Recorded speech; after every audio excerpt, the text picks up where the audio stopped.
13 Haziran 2025'te başlayan İsrail-İran çatışması Tahran için bir dönüm noktası oldu. Yüzlerce füze rampasının imha edilmesi, nükleer tesislerin vurulması, üst düzey komutanların öldürülmesi. Bütün bunlar İran'da yeni gelişmelerin başlangıcı oldu. İkinci dalga saldırının beklendiği bu günlerde İran'da artık stratejik sabır konuşulmuyor. Yerini belirleyici karşılık ifadesi aldı. Hava savunmasından füze programlarına, diplomatik ittifaklardan toplumun hazırlanışına kadar ülke baştan aşağı yeniden organize ediliyor. Peki İran'da ne, nasıl değişti? Bir sonraki savaş için hangi hazırlıklar yapılıyor? Ve İsrail'le olası ikinci tur çatışmaya nasıl bakılıyor? Tüm bu soruların yanıtını 10 başlıkta ele alacağız. Videomuza geçmeden önce bu videoyu beğenmeyi, kanala abone olmayı ve bildirimleri açmayı lütfen unutmayın. GZT 10 başlıyor.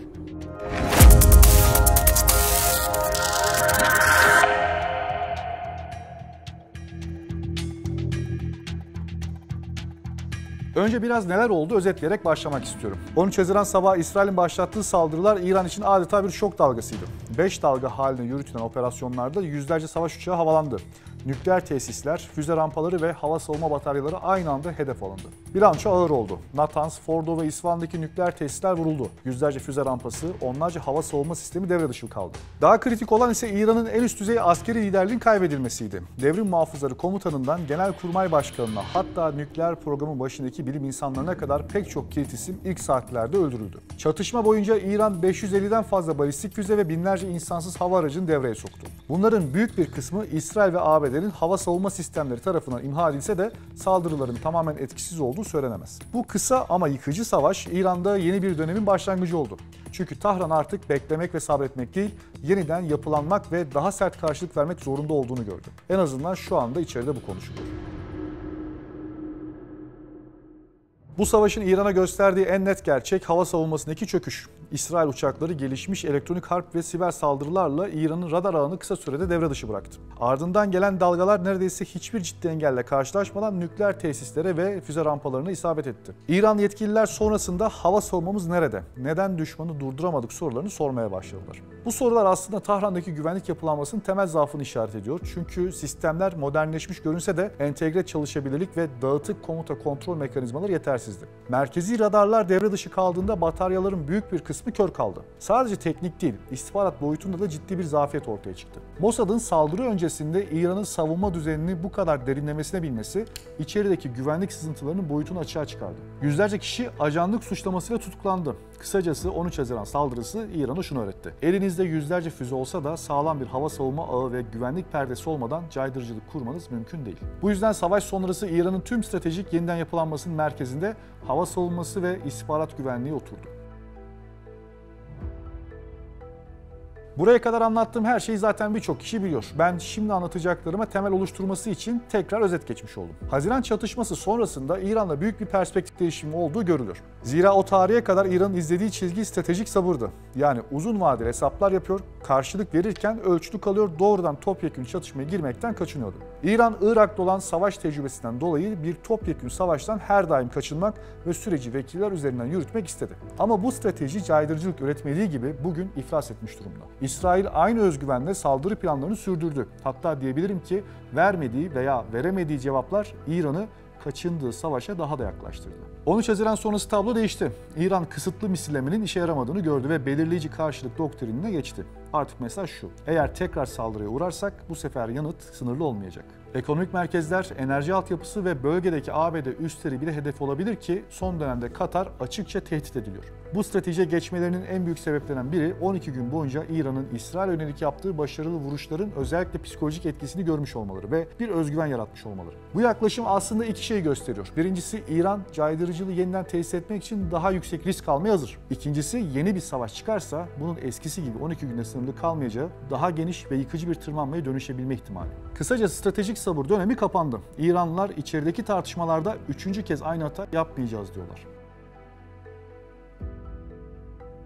Haziran saldırılarının en net sonucu İran'ın hava savunmasının çökmesiydi. İsrail uçakları ve insansız sistemleri radar ağlarını kolayca devre dışı bıraktı. Merkezi komuta noktaları vurulduğunda bataryaların büyük kısmı kör kaldı. Bu yüzden savaş sonrasında İran'ın ilk önceliği gökyüzünü kapatmak oldu. İran bu boşluğu kapatmak için Baver 373-2 sistemini devreye soktu. Bu yeni nesil hava savunma 300 km menzilli yüksek irtifa kabiliyeti ve bağımsız radar donanımıyla eski sistemlerden çok daha esnek. Aynı anda onlarca hedefi izleyip birkaçını düşürebiliyor. En önemlisi de merkezi radar yok edilse bile kendi başına çalışabiliyor. Ancak İsrail'in hava gücü karşısında ne kadar etkili olabileceği tartışmalı. Hemen her gün İran semalarında füze izleri görülüyor ve İranlılar denemeler yapıyor. Zaman zaman birkaç gün önceden haber verip otoyolları kapatarak transferler yapıyor, sistemlerini yeniden tahkim ediyorlar. Bunun yanında düşük ve orta irtifa için Mecit ve At-120 gibi sistemler uzun menzil için de Arman projesi gündeme alındı. İran artık katmanlı bir savunma mimarisi kurmaya çalışıyor. Yani sadece Tahran'ı değil, nükleer tesislerden enerji altyapısına kadar kritik bölgeleri farklı katmanlarda korumak istiyor. Kısacası İran bir sonraki savaşta aynı şoku yaşamamak için hava savunmasını modernize ediyor. Ancak bunun için biraz geç kalmış olabilir. Yine de kelimenin tam anlamıyla İran'da gece gündüz süren bir hazırlık var. 13 Haziran saldırılarında sadece rampalar değil, üretim tesisleri de hedef alındı.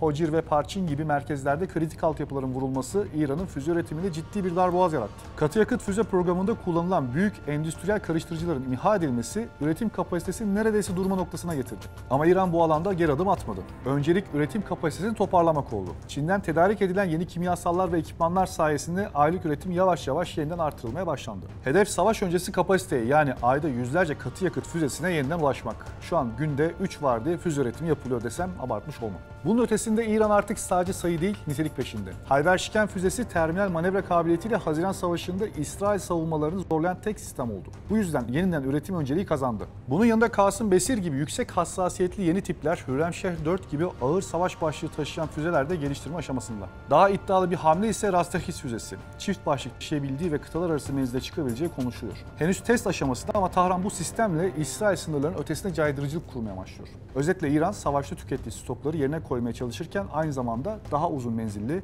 daha isabetli ve daha sürprizli füzelerle elini güçlendirmeye çalışıyor.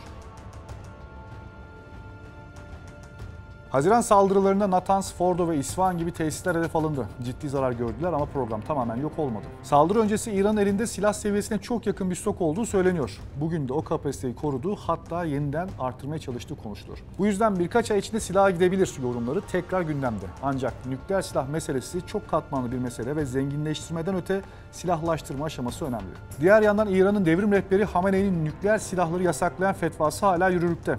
Ama savaş sonrası toplumda ve siyasette artık nükleer silaha gitmeliyiz diyen sesler daha güçlü çıkıyor. Kısacası İran'ın nükleer programı ağır darbe aldı ama çökmedi. Ama İran nükleere gider mi ya da gidebilir mi, bu konu gerçek bir bilmece olarak uluslararası arenada tartışılıyor.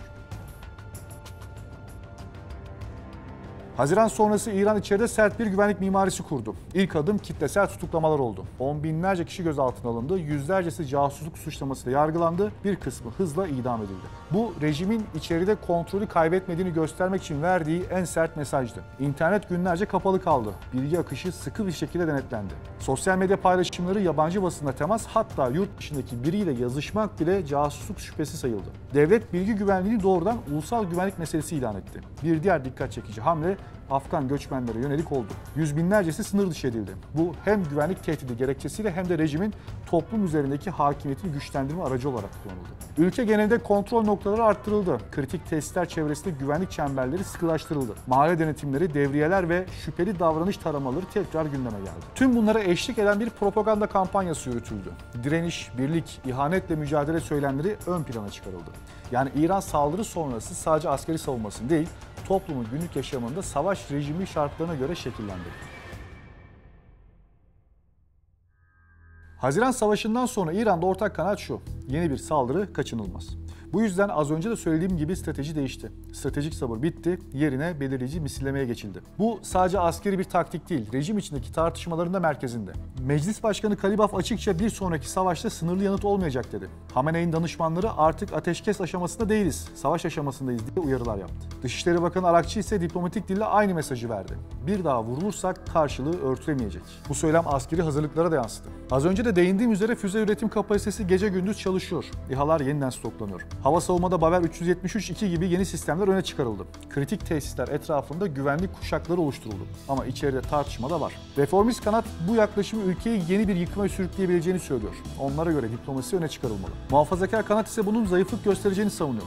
Bir sonraki turda belirici bir şekilde vurmazsak üçüncü bir şansımız olmayacak diyorlar. Ve bu kez amaç sadece direnmek değil, masada kalıcı bir caydırıcılık sağlayacak kadar ağır bir bedel ödetmek.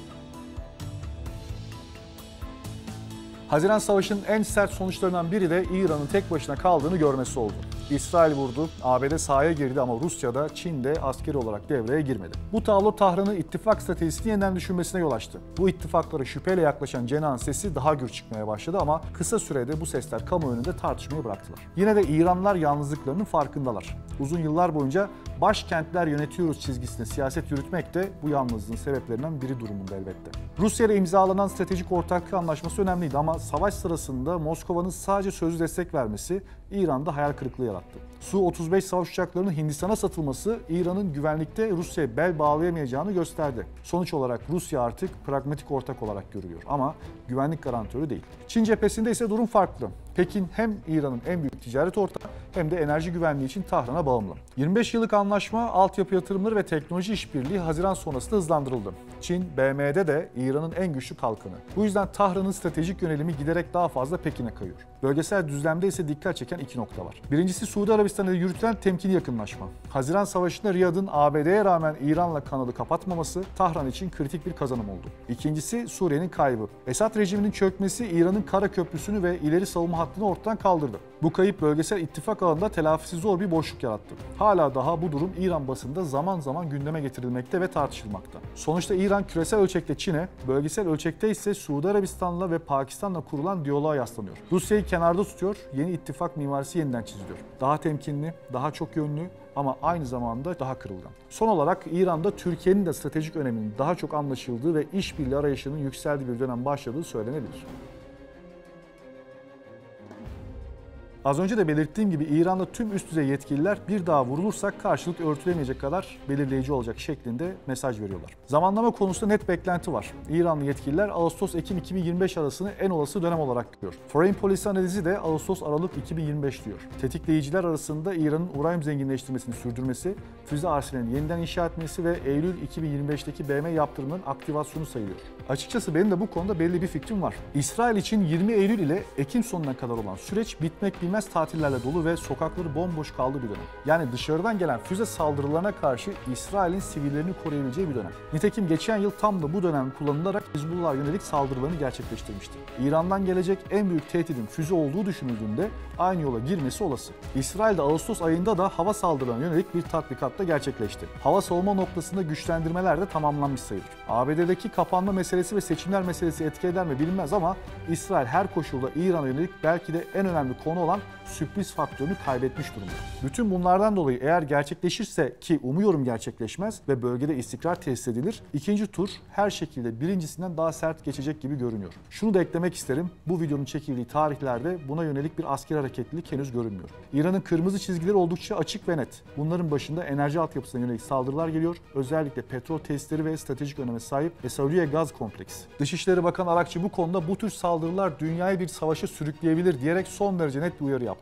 Nükleer tesisler olacak olası saldırılar, lider Hamenei'nin hedef alınması ve bölgesel egemenlik ihlalleri de İran'ın diğer kırmızı çizgiler arasında yer alıyor. Peki İran muhtemel bir karşılıkta nereleri vuracak? Hedef listesi beklenenden çok daha geniş görünüyor. Meclis Başkanı Kalibaf, Basra Körfezi'ndeki hedefler vurulacak diyerek bunu açıkça ifade etti. Bu ifade İran'ın ilk kez Körfez ülkeleri doğrudan hedef alabileceğini gösteriyor. Katar'daki El Ubeyd hava üssü, Bahreyn ve Birleşik Arap Emirlikleri'ndeki ABD askeri tesisleri de potansiyel hedefler arasında. Belki de en kritik tehdit Hürmüz Boğazı'nın kapatılması olasılığı. Unutmayalım ki küresel petrol ticaretinin %25'i bu boğazdan geçiyor. Ancak bunlar şu an sadece içeride konuşuluyor. Ne kadar hayata geçer belli değil. Sonuç olarak İran bir sonraki çatışmanın öncekinden çok daha geniş çaplı ve yıkıcı olacağı mesajını veriyor. İran'ın 13 Haziran sonrası stratejik dönüşümleri, eksiklerini giderme çabaları ve yeni ittifak arayışları önümüzdeki dönemde bölgesel dengeleri belirleyecek en kritik başlıklar. Tahran hem içeride güvenlik açıklarını kapatmaya hem de dışarıda caydırıcılığını arttırmaya çalışıyor. Biz de bu 10-10'da bu dönüşümün temel parametrerini inceledik. Eğer bu videoyu faydalı bulduysanız videoyu beğenmeyi, kanala abone olmayı ve bildirimleri açmayı unutmayın. Yeni videolarda görüşmek üzere. Hoşça kalın.